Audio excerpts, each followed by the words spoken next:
بسم اللہ الرحمن الرحیم۔ جناب ڈپٹی اسپیکر صاحب، آج پاکستان ایک بحران سے گزر رہا ہے۔ ہماری صورتحال یہ ہے کہ ہمارا دشمن دیدہ دلیری سے وار کر رہا ہے، کھلم کھلا جنگ کی باتیں کر رہا ہے، اس کے پاس کوئی ثبوت نہیں، کسی قسم کی اس کا کوئی جواز نہیں۔ وہ انڈس واٹر ٹریٹی کو انہوں نے کہا ہے جو کہ معاہدہ ہے، ورلڈ بینک کی گارنٹی ہے، لیکن وہ کھلم کھلا کسی کی پرواہ نہیں اس کو۔ وجہ کیا ہے؟ کیا کیا جناب اسپیکر؟ ہم نے یہ کیا، ہماری اپنی پارٹیاں 2017 میں جناب اسپیکر میں آپ کو فگر دے رہا ہوں کہ ہمارا ڈیفنس بجٹ $10 ارب تھا اور انڈیا کا ڈیفنس بجٹ $40 ارب تھا۔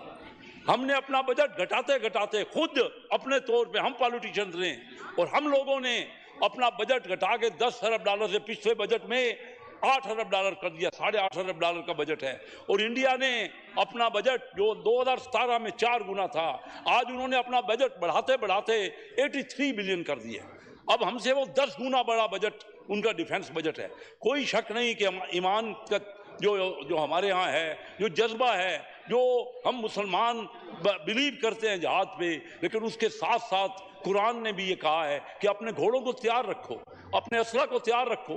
ہم کیا وجہ ہے کہ ہمیں سمجھ ہی نہیں آئی کہ اتنا بڑا ہمارا ذلیل دشمن جس نے ہر وقت مکاری کی ہے اور آج بغیر کسی وجہ کے آج جو اس نے انڈس واٹر بیسن کا کیا ہے۔ میں ابھی آج پورا دن ہم نے ریلی نکالی ہے بہت بڑی اپنے شہر چنیوٹ سے، میں وہیں سے سیدھا آ رہا ہوں، اور چنیاب دریا میرے شہر سے گزرتا ہے۔ 2 دریا پاکستان کے پاس رہ گئے، ایک دریائے سندھ اور ایک دریائے چناب۔ آج ہی چناب کا پانی کسی حد تک، بہت حد تک انہوں نے کم کر دیا ہے۔ ہم کیا کر رہے ہیں؟ ہمیں ڈیسائیڈ کرنا ہے۔ اس وقت بھی ہم بیٹھ کے اپنے طور پہ متحد نہیں ہیں۔ وہ انڈیا اپنے تو ہر جگہ وہ متحد ہے، وہ زیادتی کر رہا ہے، وہ بہتان لگا رہا ہے، لیکن ان کی پوری قوم متحد ہے۔ ان کا میڈیا جس طرح لگا ہوا ہے پاکستان کے خلاف، آج بھی ہم مل بیٹھ کے بات کرنے کو تیار نہیں ہیں۔ آج بھی اگر بریفنگ دی جاتی ہے تو کچھ لوگ اس بریفنگ میں بھی آنا نہیں چاہتے۔ ابھی ہمیں جناب اسپیکر آئی ایم ایف کے پاس اس کا کیا تعلق ہے؟ آئی ایم ایف سے وہ کہہ رہے ہیں کہ پاکستان کو لون نہ دے، کیونکہ اس کو گھمنڈ ہے، اس کو اپنی غرور ہے، اس کو اپنے اس برتری کا جو اس کا ڈیفنس کا بجٹ ہم سے 10 گنا ہے۔ تو جناب اسپیکر، ہمیں ضرور غور کرنا ہے کہ اپنی ڈیفنس فورسز کو بھی تو مضبوط کریں۔ ہم بالکل ایمانی طاقت رکھتے ہیں اور انشاءاللہ ہم اینٹ کا جواب پتھر سے دیں گے، لیکن اس کے ساتھ ساتھ یہ جو انڈیا تلا ہوا ہے، کسی جگہ بھی کسی دنیا کے ملک نے اس کی سپورٹ نہیں کی، لیکن اس کے باوجود آج امریکہ نے یہ اعلان کیا کہ پاکستان اور انڈیا میں امریکن نہیں جائیں۔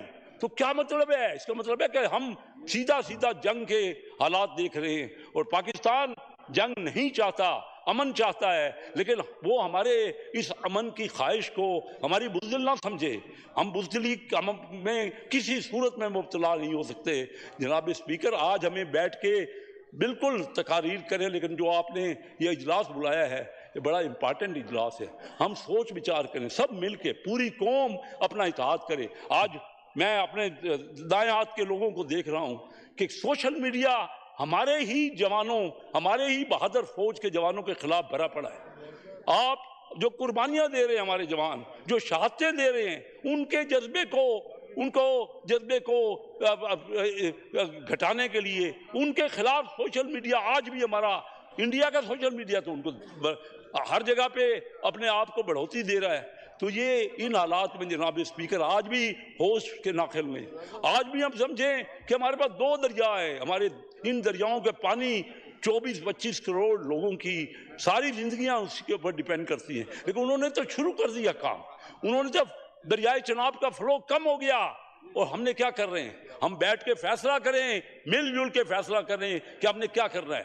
دنیا کے ممالک آج یہ دنیا میں آپ تو دیکھ رہے ہیں کہ جس کی طاقت ہے لوگ اس کے ساتھ ہیں۔ بڑے بڑے ممالک، حالانکہ ٹوٹلی سرین انڈیا زیادتی کر رہا ہے اور اپنے ایک ناجائز طور پہ وہ جنگ کا آغاز کر رہا ہے، لیکن دنیا کے ممالک کیونکہ اس کا ٹریڈ ہے اس سے بہت زیادہ انڈیا سے، تو ٹریڈ کی وجہ سے اس کی مخالفت نہیں کر پا رہے. ہمیں چاہیے کہ ہم اقوام متحدہ میں جا کے ہم بڑے بڑے جو دنیا میں ادارے ہیں ان کے پاس جا، کیونکہ ہم کسی صورت میں جنگ نہیں چاہتے، لیکن ہمیں اس کا مطلب یہ ہے کہ ہم کمزور نہیں ہیں. ہم اپنے جگہ پہ جو کچھ بھی ہے ہم ڈٹرمنڈ ہو کے اور ہم حوصلے سے ضرور جنگ کا جواب، اینٹ کا جواب پتھر سے دیں گے، لیکن ساتھ ساتھ ہمیں اپنے آپ کو مضبوط کرنا ہے. ہم نے دیکھنا ہے کہ کیا کہاں ہماری لیکنگ ہے، کس وجہ سے اس کا پروپیگنڈا ساری دنیا میں وہ افیکٹو ہو رہا ہے اور ہماری بات کو دنیا نہیں سن رہی. حالانکہ ہم جائز طور پہ صحیح اور بالکل جائز ہمارا باتیں کر رہے ہیں، اور ہم تو کہہ رہے ہیں کہ کسی قسم کا کوئی ایویڈنس ہو تو ہم تیار ہیں، ہم بیٹھنے کو تیار ہیں، ہم اپنے پوائنٹ آف ویو کو دینے، لیکن وہ کسی صورت میں ماننے کو تیار نہیں کہ اتنے بڑے فاصلے سے تو وہ کہتے ہیں کہ آپ نے بارڈر سے بھیج کے سیز فائر لائن سے بھیج کر اپنے ہمارے اوپر حملہ کیا ہے اور یہ ایف آئی آر فوری طور پہ کٹی. یہ سارے واضح ثبوت ہیں، لیکن ان کی طرف کوئی دنیا کا ملک کیوں توجہ نہیں کر رہا؟ ہمیں یہ سوچنا ہوگا، ہمیں اپنی فارن پالیسی پہ سوچنا ہوگا، ہمیں دیکھنا ہوگا کہ کیا وجہ. اور ہر جگہ میں چاہوں گا ہمارا ہر ممبر اپنی جگہ پہ ریلیاں نکالے فوج کے جو سپورٹ میں اور ان کا حوصلہ افزائی کرتے تھے. آج بہت بڑی ریلی ہم نے چنیوٹ سے نکالی ہے اور میں آپ کو سب کو گزارش کروں گا، اس وقت ہماری ضرورت ہے کہ ہم حالت جنگ میں ہیں اور ان حالات میں ہمیں سب کو متحد ہو کے جہاں بھی ہماری غلطیاں ہیں ان غلطیوں کو ایک دوسرے کو فورگو کر کے ہم اس وقت بیٹھے. اس وقت اور کوئی آپشن ہمارے پاس نہیں ہے کیونکہ ہمارا ملک بالکل ایک بہت بڑے بحران کے عالم میں ہے. بہت بہت شکریہ. شکریہ جی. انجینئر حمید حسین صاحب، یہ کائنڈلی ٹائم کا خیال کریں. سب لوگوں نے